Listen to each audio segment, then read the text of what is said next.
छोटा छोटा छोटा छोटा, चलो ऊपर करिए थोड़ा सा, रोक दीजिए। ठीक है, देखिए ये जो पर्पल कलर आप देख रहे हैं ये है इंडस्ट्रियल बेल्ट। जैसे मैंने शुरुआत में बोला 46% इंडस्ट्रियल बेल्ट है, तो ज्यादा आपको हर जगह पर्पल कलर दिख रहा है। ये जो कलर आप देख रहे हैं येलो, ये है रेसिडेंशियल, 23% रेसिडेंशियल। ये जो आप देख रहे हैं ये high rise building, high access corridor.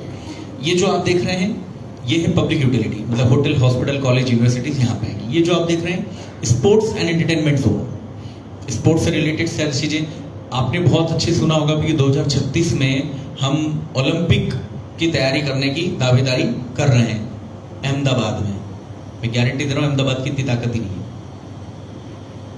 Because of Dholera. सारे इंटरनेशनल मापदंडों से चीजें जो बन रही है वो यहाँ बन रही है। स्पोर्ट्स एंड एंटरटेनमेंट, इसको बोलते हैं सिटी सेंटर, मतलब जितने भी इंडस्ट्रीज हैं उनके ऑफिस या मॉल्स, थिएटर, वो सब आएंगे यहाँ पे।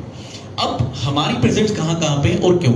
हमने दो चीजों पे बहुत ज्यादा फोकस करा जब हमारी हम टाउनशिप लेके आए हैं। तो एक तो ये कनेक्टिविटी, और दूसरी इंपॉर्टेंट चीज कि पूरे घर में, जैसे मैं कुछ लोगों से मिलता हूं जब धोलेरा में, तो यहाँ कहीं पे एबीसीडी बिल्डिंग है, और लोग कई बार मुझसे पूछ रहे थे सर एबीसीडी बिल्डिंग से अपनी टाउनशिप कितनी दूर है, और मैं उन्हें एक आंसर करता हूँ एबीसीडी बिल्डिंग वाले आज तो घुसने नहीं दे रहे, कल भी नहीं घुसने देंगे, उसके पास करोगे क्या? एयरपोर्ट से कितनी दूर? एयरपोर्ट जाके करोगे क्या? साल में तो 4 बार जाते हैं, 6 बार जाएंगे, 10 बार जाएंगे। आप उससे ये पूछो कि हॉस्पिटल के कितनी पास है, स्कूल्स के कितनी पास रहेगी, क्योंकि किसी भी घर में कमाने तो एक व्यक्ति जाता है, बाकी पूरी फैमिली को जो बेसिक नीड्स होती हैं, हमने ये देखा है कि हमारी जो टाउनशिप हो वो 3 वजह से अच्छी होनी चाहिए। पहला तो जितना ज्यादा वो इंडस्ट्रियल बेल्ट के पास होगी तो जल्दी से लोग डिमांड क्रिएट होगी। देखिए जहां व्यक्ति को जॉब मिलती है ना वो वहीं रहने लग जाता है। आपके से कई लोगों की ऐसी फैमिली होगी जिनके लोग यूएस यूके गए और अब वो आना नहीं चाहते। मैं तो बोल रहा हूँ जिसके पीतमपुर गए वो आ रहे हैं क्या? वो राव में घर ले रहे, वो इंदौर में घर लेना नहीं चाहते। जो राजेंद्र नगर बस गया वो अपने नैनियाल वालों से, अब घर वालों से विजयनगर मिलने नहीं आ पाता साल में 4 बार के अलावा। तो जिसको जहां काम मिलता है वो वहां रहना पसंद करता है। सेकेंड पॉइंट, जितना कनेक्टिविटी स्ट्रांग होगी एक जगह से दूसरी जगह जाने की रोड, और तीसरा जितनी बेसिक नीड पास में होगी वो इंपॉर्टेंट होगा। तो हमने इन चीजों पे फोकस करा। अब सबसे पहले बात करते हैं हिप्पोसिटी 1 की। लाज करेगा मैम इसको, थोड़ा ऊपर करिए। ये हमारा पहला प्रोजेक्ट था, 2019 में हम लोग लाए थे, अप्रोक्सीमेटली 90% सोल्ड आउट है। तो ये जो आप रोड देख रहे हैं, एक तो ये जो रोड है 150 फीट रोड पे टच है, सूत पर भी नीचे नहीं उतरना है। और यही रोड थोड़ा आगे जाऊं तो 6 किलोमीटर बाद स्टेट हाईवे से कनेक्ट हो जाती है, जो कि अहमदाबाद और भावनगर हाईवे, मतलब इस तरफ जाए तो मुझे वो हाईवे मिल जाता है। यहाँ पे 150 फीट रोड टच कॉलोनी है। दूसरा यहां से यहां तक, ये जो भी आपने वीडियो देखे तो उसका नाम था एक्टिवेशन एरिया, और ये एक्टिवेशन एरिया ही है। यहां तक कि पूरे धोलेरा में इकलौती सी रोड है जो सीधे कनेक्ट करके अंडरपास से, कलवर्ट बोलते हैं इसको टेक्निकली, उससे अंदर सीधे आ जाती है एक्टिवेशन एरिया में। और यहां से यहां तक के डिस्टेंस है 12 किलोमीटर। 150 फीट रोड पे 12 किलोमीटर मतलब 12 मिनट नहीं होता। इंपॉर्टेंट पॉइंट, इसी रोड पे आपको यहां पे मिल जाता है पब्लिक यूटिलिटी, मतलब होटल, हॉस्पिटल। एक व्यक्ति यहां आएगा, बाकी लोग तो होटल भी यही है, हॉस्पिटल भी यही है, यूनिवर्सिटी भी यही है, कॉलेजेस भी यहाँ है। इसी रोड पे स्पोर्ट्स और एंटरटेनमेंट जोन, मतलब कोई एंटरटेनमेंट सीट वाली जगह तो भी इसी रोड पे, स्पोर्ट्स इसी रोड पे। इसी रोड पे यहाँ देखें तो आगे सिटी सेंटर मूवी देखने जाना है, तो इंडस्ट्री में काम करना, तो यहाँ इसी रोड पे देखें तो आईटी सेक्टर वो भी यहीं पे है। इसी रोड पे देखें तो हाई राइज बिल्डिंग्स वो भी इसी रोड पे, मतलब इसी रोड पे एक्टिवेशन एरिया भी मिल रहा है और बाकी सारी चीजें भी कनेक्टेड मिल रही हैं। और ये हमारी टाउनशिप है हिप्पोसिटी 1। तो हमने इस पे फोकस ये करा कि एक तो रोड बड़ी हो, दूसरा सारी कनेक्टिविटी हो, हाई एक्सेस कॉरिडोर से रेसिडेंशियल लेकर। अच्छा एक चीज और देखेंगे आप, ये रेसिडेंशियल बेल्ट है और ये यहाँ पे है। पूरे धोलेरा में 2 तरह की टाउनशिप है, एक रेसिडेंशियल बेल्ट के अंदर, क्योंकि मात्र 23% ही रेसिडेंशियल बेल्ट है, और एक एरिया के बाहर, क्योंकि एक तो पहली बात मात्र 23% है, और दूसरा एसआईआर रूल के हिसाब से अंदर जो प्लॉट है वो सुपर बिल्डर 3200 स्क्वायर फीट से छोटे अलाउ नहीं है। तो एलाइट क्लास ही रह पाएगी, मतलब बड़ा पैसे वाला ही रह पाएगा, जिसके बड़ा पैसे की कैपेसिटी खर्च करने की वही रह पाएगा। बाकी सारे लोग थोड़ा सा बाहर की तरफ जाना पड़ेगा, क्योंकि छोटा प्लॉट अलाउ नहीं है। रेट ज्यादा भली ना हो, लेकिन प्लॉट ही जब 3200 से छोटा अलाउ नहीं है, 1200 स्क्वायर फीट के हिसाब से भी 40 लाख के ऊपर का गया। तो इससे छोटा अलाउ है ही नहीं, तो मिलेगी नहीं। तो दो तरह की टाउनशिप है, एक इनसाइड द एसआईआर, एक outside the SIR. But outside the SIR में भी डिफरेंस क्या है, नियर बाय या बहुत के। तो यहां पे ये हमारी पहली टाउनशिप है, टाउनशिप नंबर 2, हिप्पो सिटी 2। दिखाइए मैम, थोड़ा सा लाज करिए और लेफ्ट लेके जाइए। अब ये रास्ता रहा है अहमदाबाद से, ये टीपी 1 है।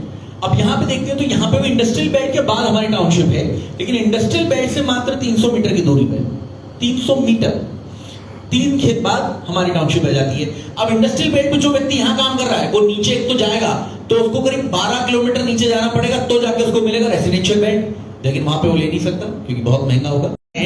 इस हिस्से के आसपास 14 किलोमीटर तक टाउनशिप्स है, और वो टाउनशिप 1-2 नहीं है, लगभग 150 से ज्यादा है। 60 या 70 हजार से ज्यादा रजिस्ट्रियां ऑलरेडी इस एरिया में हो चुकी हैं। और यहां पे वालिंदा गांव में हमारी टाउनशिप है, इससे मात्र 1.6 किलोमीटर पे एग्जिस्टिंग हाईवे है जो कि ऑलरेडी 250 फीट का है। ये जो आप देख रहे हैं एक्सप्रेस हाईवे, ये 3.8 किलोमीटर पे है, और ये जो आप देख रहे हैं एयरपोर्ट, ये 7.6 किलोमीटर की दूरी पे, मतलब 8 किलोमीटर के अंदर एयरपोर्ट भी है, एक्सप्रेस हाईवे भी है, एक्सिस्टिंग हाईवे भी है, प्लस साथ ही साथ 3 किलोमीटर फिर से क्या आ गया, पब्लिक यूटिलिटी, उसके नीचे सिटी सेंटर, उसके नीचे आईटी। एक और इंपॉर्टेंट पॉइंट, यहां पे चूंकि एयरपोर्ट है, इसका एक बहुत बड़ा एडवांटेज यहां की टाउनशिप को यह मिलेगा कि सामने कभी ऊंची बिल्डिंग नहीं आएगी। जहां एयरपोर्ट होता है वो ऊंची बिल्डिंग कभी नहीं आ पाती, तो इसका एक बहुत बड़ा ये प्लस पॉइंट मिलेगा ही मिलेगा। मैं सबके रेट भी बताते चलता हूं हाथों हाथ। हिप्पो सिटी 1 में अभी जो प्लॉट है हमारा 3.5 लाख रुपए में 600 स्क्वायर फीट है। हिप्पो सिटी 2 की यदि हम बात करें तो यहां पे जो हमारा प्लॉट है ये लगभग 850 कुछ करके देखना कितना हो रहा है, 9.5 लाख में 600 स्क्वायर फीट प्लॉट है, इंक्लूड डेवलपमेंट एंड एवरीथिंग। आपको सिर्फ रजिस्ट्री के पैसे देने हैं। हिप्पो सिटी 3 अंदर, अब अंदर पे आ गए, बट हमारे लिए फॉर्चुनेटली और आपके लिए अनफॉर्चुनेटली 100% सोल्ड आउट, सब बिक चुका है। हिप्पो सिटी 4, अब यहां देखिए फिर से इंडस्ट्रियल बेल्ट, फिर से सिटी सेंटर और पब्लिक यूटिलिटी, फिर से public utility, residential, high rise, और ये रोड भी 150 फीट चौड़ी रोड। इस पे यहां इंडस्ट्रियल बेल्ट से मात्र 500 फीट आगे जाके 500 फीट नीचे हमारी चौथी टाउनशिप है हिप्पो सिटी 4। हिप्पो सिटी 4 का भी यही प्लस पॉइंट है, मात्र 500 फीट अंदर है, लेकिन यहां पे है, लेकिन ये निभोई रेलवे स्टेशन से जो रोड आ रही है उससे लगी हुई है। जो पहला रेलवे स्टेशन बन रहा है पूरे यहां का, वो इससे लगा हुआ है। और हिप्पो सिटी 4 के जो अभी रेट है वो अप्रोक्सीमेटली है 4,25,000 रुपए, 600 square feet, include everything. Development भी आ गया, सब कुछ आ गया। इसी के थोड़ा सा नीचे करें, इसी के ऊपर हमारी टाउनशिप है हिप्पो सिटी 5, इस रोड से टच, मतलब सूत भर भी आपको नीचे नहीं जाना है। यहाँ पे भी हमारे पास प्लॉट अवेलेबल है, कमर्शियल, रेसिडेंशियल, सारे प्लॉट। जो मिनिमम प्लॉट की साइज है यहाँ पे वो भी 600 स्क्वायर फीट है, और ये है लगभग 5 लाख रुपए का अप्रॉक्स बता रहा हूं मैं आपको। 600 square feet plot, include everything, development. इसी के नीचे हमारी एक और टाउनशिप है 4 से नीचे, हिप्पो सिटी 4 एक्सटेंशन, जो कि पीठ इसकी मिली हुई है, बैक मिला हुआ है रेसिडेंशियल इंडस्ट्रियल बैंक से बिल्कुल टच है, और इसके रेट है अभी 3 लाख। टाउनशिप है हिप्पो होम्स, ये है अंदर की तरफ, इसके प्रेजेंट रेट है 35 लाख, 35 लाख रुपए फॉर 200 स्क्वायर मीटर। और एक और टाउनशिप, एक और टाउनशिप, एक और टाउनशिप, ऐसे 4 टाउनशिप और हमारी ऑलरेडी पाइपलाइन में है, जो अगले कुछ 6 महीने के अंदर लॉन्च हो चुकी होगी। तो इस तरह से हमारे पास यहाँ 7 टाउनशिप है, 3,65,000 रुपए से लेकर 40 लाख रुपए तक के प्लॉट हैं, अलग अलग। सारा खेल उसी बात का है, लोकेशन का। कई बार मेरे से लोग पूछते हैं कि सर 1 मिनट नीचे करिएगा मैम, कि हिप्पो सिटी 2 का प्लॉट महंगा क्यों है? तो मैं सिर्फ एक आंसर करता हूं कि तो पूरे इंदौर में रेट एक जैसे नहीं है, और उससे भी इंपॉर्टेंट चीज, यदि कोई बिल्डर किसी जगह पे जमीन महंगी खरीद रहा है तो वहां पे प्लॉट महंगा होगा, बहुत सिंपल सी बात है, मतलब यहाँ की जमीन इससे महंगी होगी। तो इस तरह से यहाँ पे हमारे पास इतनी सारी टाउनशिप है। आज तक हम कम से कम 400 से ज्यादा लोगों की रजिस्ट्रियां कर चुके हैं ऑलरेडी। ये जितनी भी आप जगह देख रहे हैं इन सब में रजिस्ट्रियां अवेलेबल हैं, इन सब की टीएनसी पास है, एनए करा हुआ है, टाइटल क्लियर है, सारी लैंड हमारे नाम पे। ये ऑलरेडी कंप्लीट है। लाइट चालू करने का फिर। So this is overall about from my side Dholera. क्या है धोलेरा? मैं सिर्फ इसलिए ये सारे प्रेजेंटेशन लेता हूं क्योंकि हम सबकी लाइफ में कभी ना कभी हम सब ने एक बात महसूस करें कि काश उस समय उस जगह वहां वो लैंड ले लिया होता। हाँ, लेकिन धोलेरा में मैं एक बात आपको जरूर कहूंगा, if you really want to invest in Dholera, please make up your mind for at least 10 years. ये 3 साल में पैसा डबल होने वाली जगह नहीं है, ये इंफ्रा क्रिएट हो रहा है। ये हर बार आपका पैसा बढ़ाता है, लेकिन ये 8 से 10 साल में आपके पैसे को 8 से 10 गुना पे लेके जाएगा। ये 3 साल में पैसा लगाने डबल करने वाली जगह नहीं है। अब बहुत छोटा पैसा लगाना है, जैसे 3,64,65,000 रुपए सबसे छोटा अमाउंट, तो ये बहुत छोटा है। तो इसकी जेब में 3,65,000 रुपए होंगे, वो सोचेगा आईफोन 17 ले लूं, प्लॉट के बारे में तो सोचेगा ही नहीं क्योंकि आते ही नहीं। तो इतना सस्ता यदि आप प्लॉट में पैसे डाल रहे हैं, जमीन में, वो भी लीगल, टीएनसी है, डायवर्शन है, ये है वो है, देन वेट फॉर। एक लास्ट बात को बोलता हूं और उसके बाद मैं आपके साथ प्रश्न उत्तर पे आऊंगा, देन विल सम अप हम करेंगे। देखिए 3 तरह के इन्वेस्टमेंट होते हैं। एक होता है 1x, दूसरा होता है 3x और दूसरा होता है 10x। ये मेरा 1x से मतलब है कि 10 साल में कितना रिटर्न देगा। 1x का मतलब जैसे पलासिया, यदि मैंने पलासिया में भी कुछ खरीद लिया और मान लो वो 70-80 लाख का खरीदा, तो ये अगले 10 साल में भी दुगना नहीं होगा, या ज्यादा से ज्यादा दुगना होगा। इसके अलावा कुछ नहीं हो सकता क्योंकि सब कुछ आ चुका है। अब कुछ ऐसा नहीं आएगा जो इसकी वैल्यू बढ़ाएगा। 3x, मैं चले गए जी इंदौर उज्जैन रोड पे, 3,500 रुपए, 2,500, 3,000 के रेट है। ये अगले 10 साल में 3,500 की चीज ज्यादा से 11,000 हो जाएगी, क्योंकि पहले से 2 लेन थोड़ा बढ़ेगा। एक अरविंद की दूसरा अरविंद आ गया है, कुछ रेसिडेंशियल कॉलोनीज आ गई हैं, तो 3x से ज्यादा का रिटर्न नहीं देगा। लेकिन एक होती है 10x एंड अबाउ, वही सुपर कॉरिडोर, वही बाईपास, वही उज्जैन रोड आज से 15 साल पहले 10x एंड अबाउ करेंगे, क्योंकि जब से ये नहीं आई थी। सो एक होता है 10x एंड अबाउ।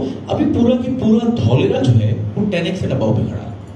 यदि आज आप निवेश करते हैं तो, और ये घटना इसलिए भी सच होती है कि 2013-14 में जिसने धौलेरा में निवेश करा था, साहब मैं 10 कम बोल रहा हूं, बाद उससे ज्यादा में खड़ा। जिसने 2013 में धौलेरा में निवेश करा था, 14 में करा था, 15 में करा था, मैं गारंटी दे रहा हूं उसके निवेश से 10 गुना से ज्यादा पे खड़ा है वो। एक एग्जांपल समझाता हूं आपको। हमारे यहां 1 RK, एक छोटा सा रूम, उसी में किचन, 1 BHK की बात भी नहीं कर रहा हूं, 1 RK की इंदौर में रेंट क्या होगा? 10,000 रुपए, बहुत से बहुत 12-15, 1 BHK मिल जाता है 15 में। तो धौलेरा में 35,000 है रेंट, 35,000 अवेलेबल नहीं है। जितने 1 RK, जितनी बिल्डिंग्स हो सकती है, सब Tata, L&T, renew power, ISRO सब उठा चुके हैं। 35,000 रुपए एक BHK का रेंट है। ये धौलेरा है, यहाँ पे रेंटल इनकम इतनी ज्यादा है। So this is overall from my side. अब आपके कोई भी प्रश्न हो धौलेरा से रिलेटेड, आप बिल्कुल पूछ सकते हैं, हमारी कंपनी से रिलेटेड बिल्कुल पूछ सकते हैं। Please feel free yourself to discuss. आपके पास ऐसा कोई प्रश्न नहीं है जिसको आपको मेरे से व्यक्तिगत पूछने की जरूरत पड़े कि बाद में अकेले में पूछ लूंगा। आपका ऐसा प्रश्न है ही नहीं, यदि वो सही है तो। सर अहमदाबाद, अभी जिला अहमदाबाद लगता है, भविष्य में धौलेरा खुद एक जिला बन जाएगा। हाँ है ना सर? हाँ सर, रो हाउस डेफिनेटली भविष्य में बनाएंगे। अब देखिए सर का एक प्रश्न है कि क्या रो हाउस, मैं बोल रहा हूं अभी बनाने नहीं चाहिए।